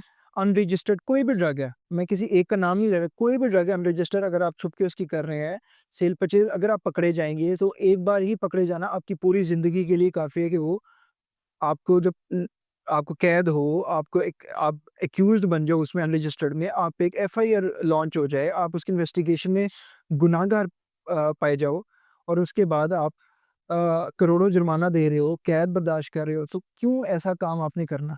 तो ये एक अवेयरनेस की बात है कि हम वक़्ती फ़ायदे या वक़्ती सेल को इंक्रीज़ करने के लिए हम अनरजिस्टर्ड ड्रग की selling, stocking, exhibiting for sale बिल्कुल ना करें। जो भी चैनल्स हैं उसकी डिस्ट्रीब्यूशन कर रहे हैं, हम उन पे भी क्रैकडाउन करते हैं और जो अनरजिस्टर्ड ड्रग्स हैं, हमने काफ़ी ज़्यादा क्रैकडाउन किए भी हैं और पकड़े भी हैं। तो मैं अगर ये देखूँ तो कुछ जैसे कि क्वैक्स हैं हमारे मार्केट में बैठे होते हैं, और इवन के हमारे पास जब आते भी हैं मेडिकल स्टोर पे कोई भी चीज़ परचेज़ करने आते हैं, तो हमें पता लग जाता है कि ये जो प्रिस्क्रिप्शन है ये किसी ऑथराइज़्ड फिजिशियंस की नहीं है। तो ऐसे केसेस में कैसे हम मतलब रेगुलेटरी अथॉरिटीज़ को हम बताएँ, उनको रिपोर्ट करें? क्या कोई ऐसा ऑनलाइन सिस्टम या कोई ऑनलाइन पोर्टल जो कि फार्मासिस्ट या यानी कि जो सेलमैन है वो डायरेक्टली रिपोर्ट कर सकें ड्रग इंस्पेक्टर को, जी हमारे एरिया में तो ये इल्लीगल एक्टिविटी है, ताकि एक जो है ना जो कवरेज है, जी। वो कम से कम मिनिमाइज़ तो हो सके ना किसी पॉइंट पे तो हो सके। तो क्या ऐसा कोई ऑनलाइन पाथवे है या कोई ड्रग इंस्पेक्टर देखिए, सबसे पोर्टल? पहले मैं आपको आसान लफ्ज़ों में बता दूँ कि क्वैक क्या है? क्वैक वो बंदा है जो इल्लेजिटिमेट बैठा हुआ है, जिसके पास कोई लाइसेंस नहीं है टू प्रैक्टिस या टू गिव मेडिसिन या एडमिनिस्टर करने की या डिस्पेंस करने की कोई उसके पास लीगल अथॉरिटी नहीं है। जी। वो क्वैक है और वो आपको इलाज आपका कर रहा है। वो कहीं पे डिस्पेंसर काम कर रहा था, कहीं से उसने ट्रेनिंग ली, कहीं हुँ, से या फिर वैसे ही बैठ गया। हुँ। अंडर मैट्रिक लोग भी जो है एज़ अ क्वैक काम कर रहे हैं। गली मोहल्लों और पेरिफेरीज़ में हम ये देखते हैं ज़्यादा चीज़ें, ठीक है? दूसरी बात आपने कही कि ये क्वैक जब आप देखते हैं, आप फार्मेसी या मेडिकल स्टोर पे आते हैं, तो आपको पता चला कि क्वैक्स हैं। क्वैक्स एक काम करते हैं जिसको हम कहते हैं डॉक्टर शॉपिंग। डॉक्टर शॉपिंग ये होता है कि या तो आपने किसी एक बंदे से, डॉक्टर से आपने एक प्रिस्क्रिप्शन बना ली, या आपने जाली प्रिस्क्रिप्शन बना ली और आपने वो नारकोटिक एक जाके फार्मेसी से ली, फिर वही प्रिस्क्रिप्शन दिखा के आपने दूसरी फार्मेसी से मेडिसिन ली, वही प्रिस्क्रिप्शन दिखा के आपने तीसरी से ली और वो सारी आपने मटेरियल कलेक्ट कर लिया, अपने गाँव में जाके रख लिया और वो बेचना शुरू कर दिया। तीसरी आपको चीज़ मैं बताता हूँ रियलिटी। एक तो होता है कि मैं एक कस्टमर हूँ, एक मेडिकल स्टोर और फार्मेसी का, और मैं जाता हूँ और उससे मेडिसिन परचेज़ करता हूँ।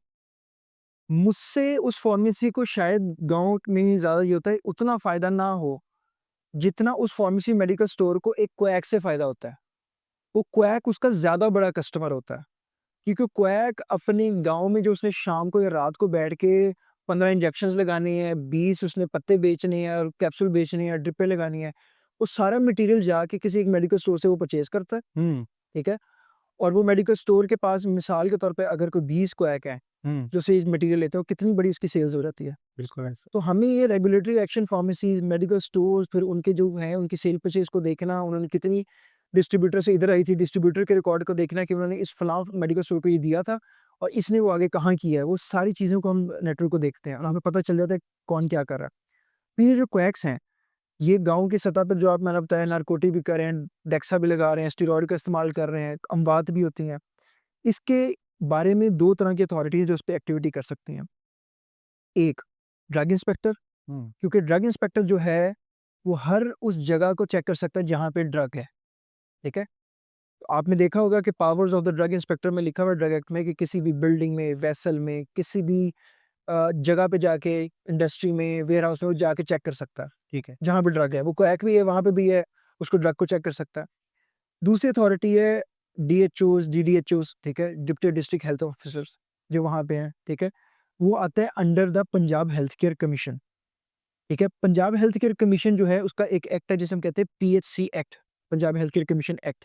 उसमें क्वैक की डेफिनिशन भी डिफाइंड है और उसको जो पकड़ने वाली अथॉरिटी है वो भी डिफाइंड है जो कि आपकी पीएचसी है। डीडीएचओ जाता है क्वैक को पकड़ता है, उसकी चालान या रिपोर्ट भेज देता है पीएचसी को और पीएचसी उसको फिर बुला के जुर्माने या जो भी कर है वो करती है सज़ा। इसी तरह से ड्रग इंस्पेक्टर जाता है, ड्रग को सीज़ करता है, सील करता है, चालान करता है, वो भेज देता है अपने ऊपर डीक्यूसीबी को या फिर वो जब ड्रग कोर्ट में जाता है तो उसको सज़ाए जुर्माना होता है। जो एक आम मोहल्लेदार है या फिर एरिया का रिहायशी है, उसने अगर कंप्लेन करनी है किसी की, तो वो क्या कर सकता है कि आपका जो दफ़्तर है ड्रग इंस्पेक्टर का उसको या डीडीएचओ का जो दफ़्तर है, उसको एक आम कागज़ पे लिख सकता है कि मेरे इलाके में ये फलाँ-फलाँ बंदा है जो यहाँ पे प्रैक्टिस कर रहा है, जो इल्लीगल है, बगैर लाइसेंसेस है और ये टीके लगा इंजेक्शन कर रहा है और आप इसको काइंडली इसके बारे में चेक करो और अहले इलाका, अहले मोहल्ला करके या अपना नाम लिख के, अपना नंबर दे के आप उसको टीसीएस करवा दें, office of the drug inspector, tehsil फलाँ-फलाँ जो भी होगी या फिर office of the deputy district health officer जो भी तहसील उसकी होगी और वो वहाँ पे भेज दे। वो 1 आध दिन में जैसे ही उसको मौसूल होगा, ऑफिसर ऑन ड्यूटी को, वो चेक करेगा और उस कंप्लेंट को एड्रेस करना उसका फ़र्ज़ है, ठीक है। ठीक है? हमारी रिस्पॉन्सिबिलिटी है।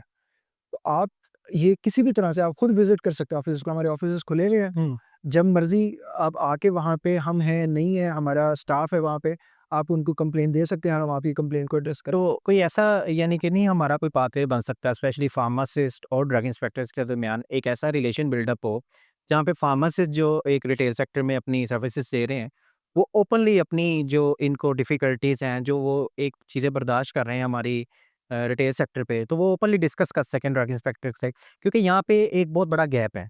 फार्मासिस्ट आते हैं, उनको नहीं पता होता, अव्वल तो पहले वो जॉब सिक्योर करके ही बड़ा मुतमिन होता है कि चलो जॉब तो मिली ना।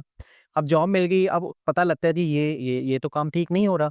ये तो मार्केट के बिल्कुल अगेंस्ट है, हमने कुछ पढ़ा है, यहाँ पे कुछ हो रहा है।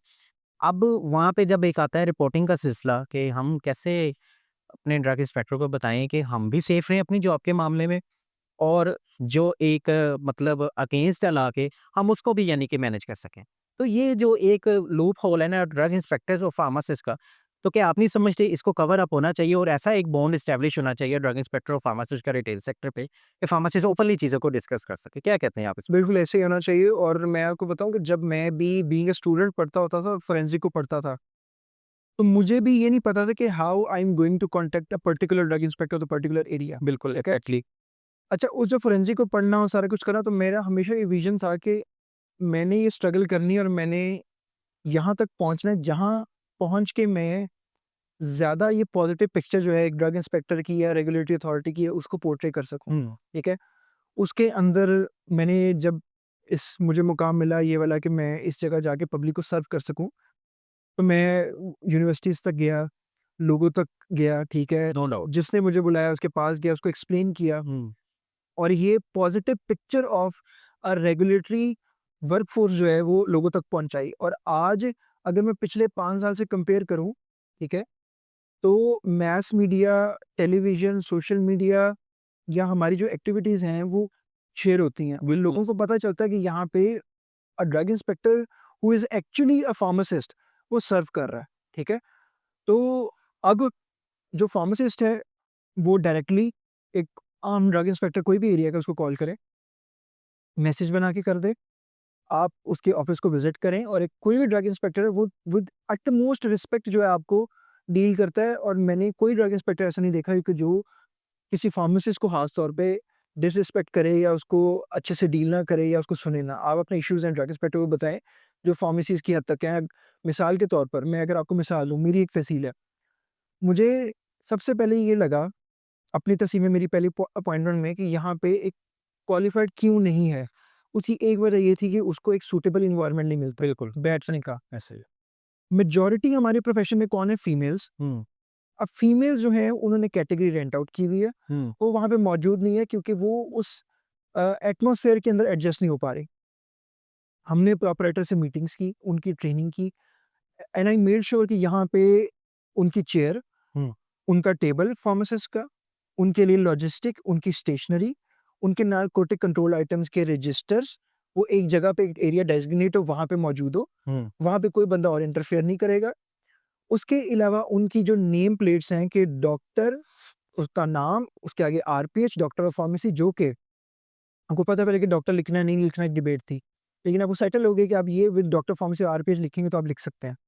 वो नेम प्लेट्स बनवा के वहाँ पे रखवाई, सारी फार्मेसीज़ पे। क्यों? कि एक सेंस ऑफ ओनरशिप मिले कि हम कुछ हैं और ये हमारी फार्मेसी है, तभी वो आएँगे, ठीक है? पहले कुछ टाइम आएँगे, उसके बाद वो उसको ओन करेंगे।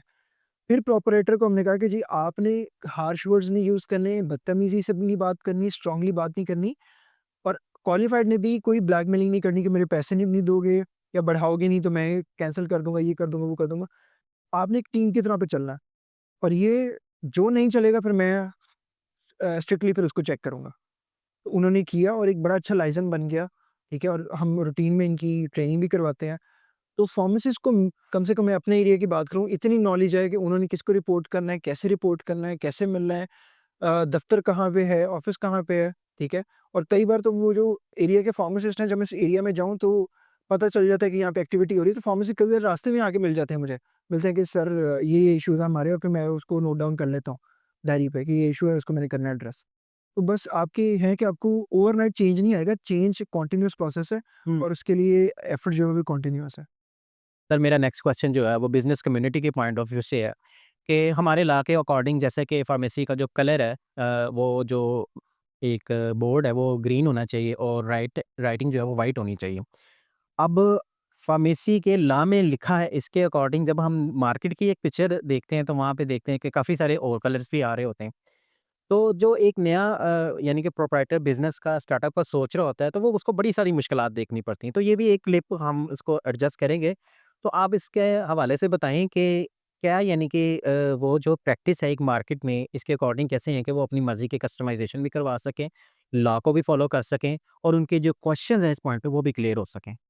ये बिल्कुल सिंपल सा है कि आपका जो कानून है वो ये कहता है कि अगर आप फार्मेसी बना रहे हैं, हुँ, तो उसकी एक लेंथ और विड्थ उन्होंने बता दी है। हुँ, आपका ग्रीन बैकग्राउंड होगा और व्हाइट पे लिखा होगा फार्मेसी। ये आपका वहाँ पे एज़ पर लॉ हुँ, प्रेज़ेंट होना चाहिए बोर्ड। ठीक है। इसी तरह से जो मेडिकल स्टोर है उस पे आपका बैकग्राउंड ब्लू होगा और आपका मेडिकल स्टोर व्हाइट में लिखा होगा हुँ, और ये आपका वहाँ पे प्रेज़ेंट होगा। हुँ, अब अगला सवाल ये है कि कई फार्मेसीज़ या बड़ी फ्रैंचाइज़ीज़ ने अपने लोगोज़ बनाए हुए हैं, अपने बोर्ड बनाए हुए हैं और उनको वहाँ पे लगाया हुआ है, ठीक है? आप कर सकते हैं ऐसा। आप अपना, आपकी कंपनी है, आपका ब्रांड है, आप उसके मुताबिक उसका लोगो जनरेट करें, आप वो बनाएँ।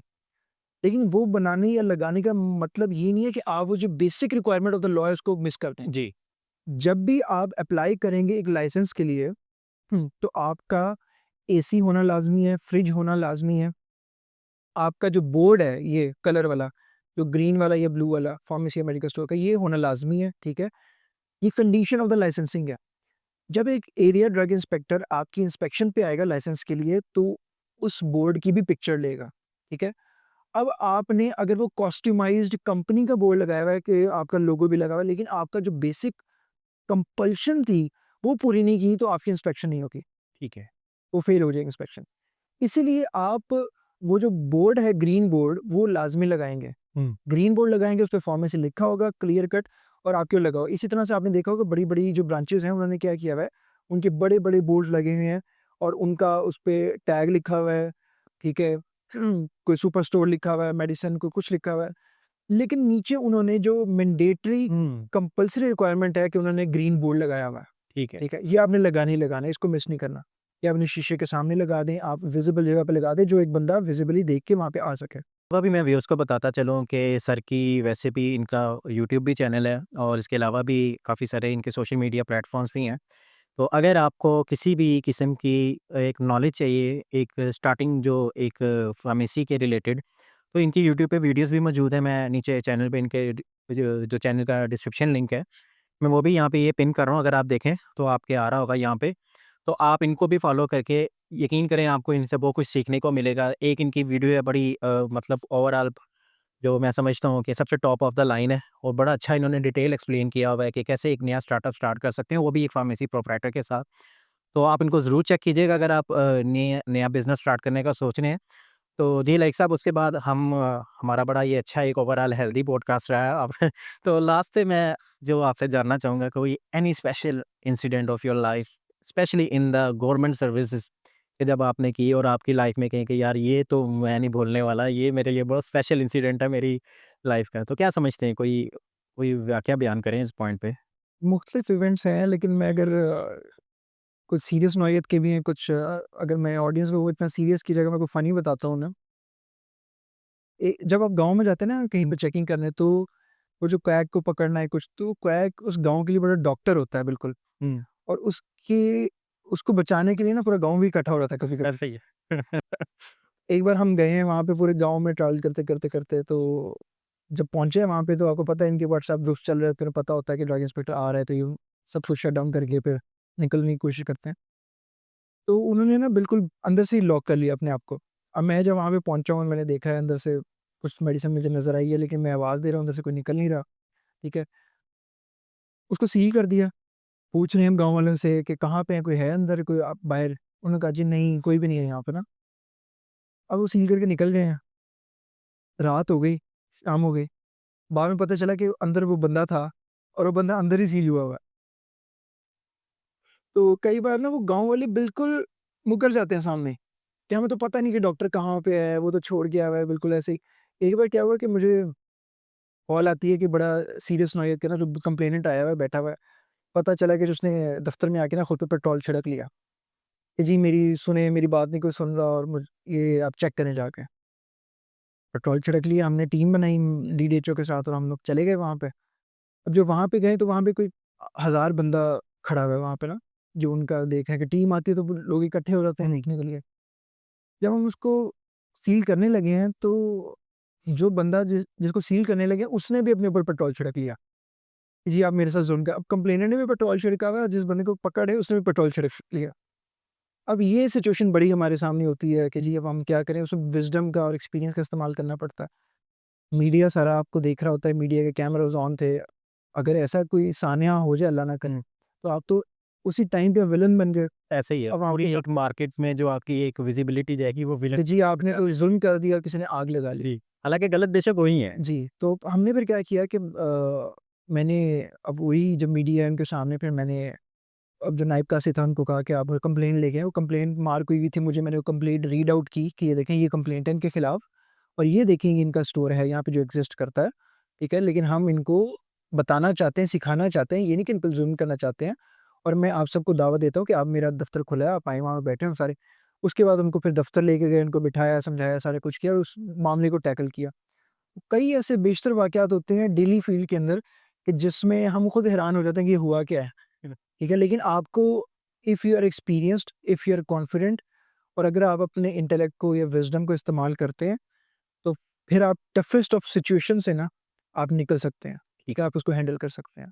बस ये देखें कि आप वो जो मेरा ये है कि मेरा वो एलिमेंट ना हो कि जी एक ज़ालिम या कोई इस तरह का ऑफ़िसर मेरे दफ़्तर के बाहर लिखा हुआ है कि हम एक गवर्नमेंट ऑफ़िसर नहीं है, हम एक पब्लिक सर्वेंट हैं। हुँ, और ये ऑफ़िस आपके लिए खुला हुआ है। जैसा कि आपने ये बुक्स का कहा था, ये बुक्स मैंने बनाई है। बुक्स इसलिए बनाई थी क्योंकि जब मैं एग्ज़ाम दे रहा था तब मैंने दुआ की थी कि अल्लाह ये पास करवा दे।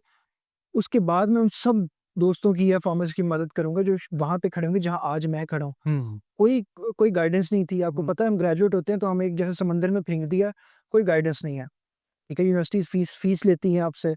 आप फ़ीस आप ख़त्म हुई, ख़त्म गाइडेंस, कोई गाइडेंस नहीं है। किसी को नहीं पता कि आपने किस तरह से जाके सिस्टम का हिस्सा बनना है, सिस्टम को सुधारना है। तो वहाँ पे जो स्ट्रगल मुझे करनी पड़ी, फिर उसके बाद जब अल्लाह ने किया वो एग्ज़ाम क्लियर हुआ, उसके बाद मैंने अपनी बुक लिखी, फोरेंसिक की बुक लिखी, जो कि लॉ की है, ताकि उसको ईज़ करके थोड़ा-सा उनको एमसीक्यूज़ और वन लाइनर और इम्पोर्टेंट चीज़ें बना के उसमें लिखी। फॉर्मेट लिखी, पूरे 5 साल के सब्जेक्ट्स को कंपाइल कर दिया एक बुक के अंदर, ठीक है? उसके सब्जेक्ट वाइज़, टॉपिक वाइज़ उसमें अरेंज कर दिया। कॉम्प्रिहेंसिव फार्मेसी रिव्यू जो बुक है एनाप्लेक्स, उसके 20 प्लस चैप्टर्स को उसमें ऐड कर दिया, अलग पोर्शन बना के। क्विक रिव्यू सब्जेक्ट्स के उसमें ऐड कर दिए, पास पेपर उसमें ऐड कर दिए। फिर आपने देखा होगा कि जब हम ग्रेजुएट होते हैं फ्रेश, तो हम शर्माते हैं, हम निचला फ़ील करते हैं, हम किसके पास जाएँ और उससे पूछें कि हमें कोई मदद कर दो, और कोई हमें बस ये कहता है ये पढ़ लो पास हो जाओगे, ये कर लो पास हो जाओगे। ऐसी ये कोई गाइडेंस नहीं होती। मैं गाइडेंस वो कहता हूँ कोई आपको बिठाए, समझाए कि ये मैंने पढ़ा था, इतना पढ़ा था, इस बुक से पढ़ा था, वो गाइडेंस होती है। इस चीज़ को ख़त्म करने के लिए मैंने एक बुक लिखी, मॉडल पेपर्स की बुक। मेरे साथ के जितने मेरे दोस्त पास हुए थे, जो आज drug inspector, clinical pharmacist, hospital pharmacist हैं, हर बंदे से मैंने पीपीएससी या एफपीएससी के पैटर्न पे वो 100 नंबर का एक क्वेश्चन तैयार करवाया, जिसके अंदर 80% सब्जेक्ट स्पेसिफिकली, 20% जो थे आपके English, Urdu, math, Islamic, current affair, GK वगैरह के थे। और उसमें मैंने एक पोर्शन ऐसा बनाया कि जिसमें एक परफॉर्मा था, और वो हर बंदे से मैंने फ़िल करवाया जो जिन्होंने एग्ज़ाम क्लियर किया था, कि आपका नाम क्या है? आपकी एजुकेशन किस यूनिवर्सिटी से है? आपका सेमेस्टर सिस्टम था, एनुअल सिस्टम था? आपने कितने दिन पढ़ते थे क्या कहते हैं ड्यूरिंग यूनिवर्सिटी? आपने जब आपका एग्ज़ाम आया तो आपने उसमें किस तरह से पढ़ाई की? आपने कौन-सी बुक ज़्यादा पढ़ी? किस सब्जेक्ट को आपने ज़्यादा पढ़ा? हर वो सवाल जो एक आम फार्मासिस्ट एस्पायरिंग कैंडिडेट पूछना चाहता है, हुँ। लेकिन उसके पास कोई बंदा नहीं जिससे वो जी। पूछ सके। वो चीज़ें मैंने उसके घर तक पहुँचा दी, ताकि कोई किसी के पीछे ना भागे, और ये जो नाम निहाद हीरोज़ हमारे कम्युनिटी के अंदर हैं, ठीक है? ये वाला चीज़ ख़त्म हो। जो जिसकी मदद करे, जितनी ज़्यादा मदद करे, मिसाल के तौर पर अगर आप एक पॉडकास्ट आज कर रहे हैं, आपको किसी ने पे नहीं किया कि आप ये हुँ, पॉडकास्ट करें। ऐसा ही है। लेकिन अगर आप कर रहे हैं अपने टाइम में से, अपने फैमिली के टाइम या प्रोफ़ेशनल टाइम में से निकाल के ये चीज़ कर रहे हैं, तो you are doing it to serve the community या फार्मेसी प्रोफ़ेशन, आपके दिल के अंदर वो चीज़ है, हुँ, ठीक है? तो हर उस बंदे का नाम होना चाहिए जो सेल्फलेसली एफ़र्ट करता है और कम्युनिटी को सर्व करता है, ना कि वो लोग जो सिर्फ़ एक एक जिसे कहते हैं ग्रोह बना के, lobby. Without any elections, without any चीज़, एक लॉबी बना के आप हुँ, कहते हैं कि आपके ऊपर उन्होंने हुक्मरानी करनी नहीं। ऐसा ही है। तो फार्मेसी कम्युनिटी तब ऊपर जाएगी जब यहाँ पे मेरिट होगा, हुँ, जब हर वो बंदा ऊपर आएगा जो इलेक्ट होके बॉडी के अंदर ऊपर आएगा। अब पीपीए है जैसे, इनके लास्ट इलेक्शंस हुए हैं, इससे पहले जो थे मैं इनको तनकीद करता था। हुँ, लेकिन अब जब इलेक्शंस हुए हैं इनके, तो मैंने तारीफ़ की है, ठीक है? पीपीए के जो हमारे प्रेज़िडेंट सरदार शब्बीर साहब, उन्होंने जी, बड़े अच्छा काम किया है, ठीक है? आलमगीर राव बिल्कुल, साहब हैं, बड़ा बेस्ट अच्छा रहा। काम कर जी, रहे हैं। बिल्कुल ऐसे ही है। जितने पीपीए के जो नुमाइंदगान हैं वो अब अच्छा काम कर रहे हैं, और वो जब आपके साथ शेयर करते हैं सोशल मीडिया पर, आपको पता होता है कि they are conveying your message to the authority जो मैटर करती है, तो आपको पता चलता है नाउ दे आर सर्विंग। और वो तभी हुआ जब उनके ऊपर भी उँगलियाँ उठी कि आप क्या डिलीवर कर रहे हो। तो ये वो चीज़ है कि जब आप इलेक्शन से आते हो, आप कम्युनिटी को सर्व करते हो, फार्मेसी के बारे में आप दर्द रखते हो और वो लोगों को नज़र आता है। अच्छी चीज़ तब अच्छी है जब वो लोगों को पता चले कि आपने कुछ किया है। जी, और जो दिखता है वो बिकता है। बिल्कुल ऐसे ही है और लोगों की ज़िंदगी में आप वैल्यू ऐड कर हाँ सकते हैं। जी, बिल्कुल, बिल्कुल। जैसे ये बिल्कुल है। तो सर ये बहुत एक अच्छा ओवरऑल हेल्दी पॉडकास्ट था हमारा, बिज़नेस कम्युनिटी के लिए भी, फार्मेसी कम्युनिटी के लिए भी और हाउ फार्मासिस्ट कैन मतलब जो अपनी विज़िबिलिटी है उसको इंक्रीज़ करवा सकते हैं। सो मेरा ख़्याल है हम इसको कंक्लूजन की तरफ लेके चलते हैं। इनकी जो बुक्स की जो सारे लिंक्स हैं या जो भी इनका एक सोशल मीडिया प्लेटफ़ॉर्म जो भी आप इनसे इंस्पायर होके चीज़ें सीखना चाहते हैं अव्वल तो मुझे ज़रूरत नहीं है कहने की क्योंकि उनका ऑलरेडी उनका सारी फार्मेसी कम्युनिटी जानती है, लेकिन फिर भी कोई अगर देखता है, तो ये सारे लिंक्स अवेलेबल हैं। आप इनको सर्च आउट करें, इनसे सीखें, इनकी वीडियो से सीखें। शुक्रिया या आपका, आपने इनवाइट किया है, और मैं एक टेक अवे मैसेज देना चाहूँगा कि आप ये ना देखें किसी फार्मासिस्ट को कि वो ड्रग इंस्पेक्टर है, हॉस्पिटल फार्मासिस्ट है, क्लिनिकल फार्मासिस्ट है, कोई भी। सबसे पहले हम फार्मासिस्ट हैं और हम एक सिंगल कम्युनिटी हैं। और जो डिवाइड एंड रूल की पॉलिसी चलती रही आज तक, या एक एनवियस नेचर, एक जेलस नेचर आज तक, एक जो ह्यूमन नेचर है, हमने उसको न्यूट्रलाइज़ करना है। हमने एक-दूसरे का हाथ पकड़ना है, एक-दूसरे को स्ट्रेंथन करना है और इस प्रोफ़ेशन को ऊपर लेके जाना है।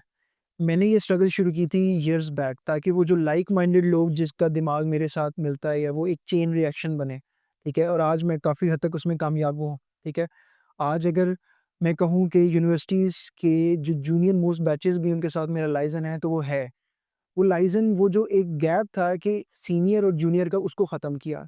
पहले ये कहा जाता था कि सीनियर आएगा और बस मेरी रिस्पेक्ट करें क्योंकि मैं सीनियर हूँ। हुँ, नहीं, रिस्पेक्ट वही है कि जब सीनियर चला भी जाए तो उसकी बैक पे भी उसकी रिस्पेक्ट या उसके लिए दुआ की जाए, ठीक एग्ज़ैक्टली। है? तो सीनियर तभी सीनियर है जब उसके जूनियर्स हैं। जी, तो ये सीनियर जूनियर के गैप को कम करें, लाइज़न रखें, जूनियर सीनियर से सीखें, एक टीम को बिल्ड करें, यूनाइटेड किसी प्लेटफ़ॉर्म पे डिलीवर करें और आप लोग जो ख़ास तौर पे अब सोशल मीडिया का दौर है, हुँ, हम बीइंग गवर्नमेंट सर्वेंट कोई भी ऐसी चीज़ कन्वे नहीं कर सकते जो कि हम रिवील नहीं कर सकते जो कि बहुत हसास है, हुँ, ठीक है? ये हमारे कानून के अंदर है, वो इसी वजह से मैं कई चीज़ें मैंने नहीं बताता ओपनली। लेकिन आप जो प्राइवेटली हैं, आप स्टूडेंट्स हैं या प्रोफ़ेशनल्स हैं, आप अपनी ब्रांडिंग करें। अपने पेजेस, अपने इंस्टा हैंडल्स, टिकटॉक्स इनको प्रोग्रेशन के लिए यूज़ करें और अपनी ब्रांडिंग करें। जैसे आप अपना हुँ, एक आपका एक है ये जो पॉडकास्ट कर रहे हैं, सोशल मीडिया पे कर रहे हैं। हुँ, जब आपकी आज से 4-5 साल बाद जो फेस वैल्यू होगी, ठीक है? तब आप किसी मार्केट में जाएँगे तो मार्केट का बंदा कहेगा कि हाँ, मैंने अब आपको नौकरी पे रखना है या आपके साथ टीम अप करके मैंने काम करना है, ठीक है? You are selling yourself in the market, hmm, ठीक है? और वो बंदा तभी आपको बाय करेगा जब आपकी कोई वर्थ या वैल्यू होगी जी, और वो वैल्यू वर्थ आपका काम बोलता है। और काम सिर्फ ये नहीं है कि आप किसी के अंडर नौकरी करके करें, आप अपना ब्रांड को खुद क्रिएट कर सकते हैं, अपनी मार्केट को खुद पैदा कर सकते हैं और वो जो गैप्स हैं, जैसे कि रिसर्च के अंदर गैप होता है, आप उसको आइडेंटिफ़ाई करके रिसर्च करते हो, तो गैप्स को आइडेंटिफ़ाई करें और इकट्ठे होके यूनाइटेड होके काम करें, तो इंशाल्लाह हम ऊपर जाएँगे। बहुत सर शुक्रिया। Thank you very much for great explanation. लें जी फिर इंशाल्लाह हम नेक्स्ट पॉडकास्ट में मिलेंगे और डेफ़िनिटली पॉडकास्ट में प्रोप्राइटर, सेल्समैन या फिर फार्मासिस्ट होंगे। तो तब तक के लिए इजाज़त दीजिए। अल्लाह हाफ़िज़।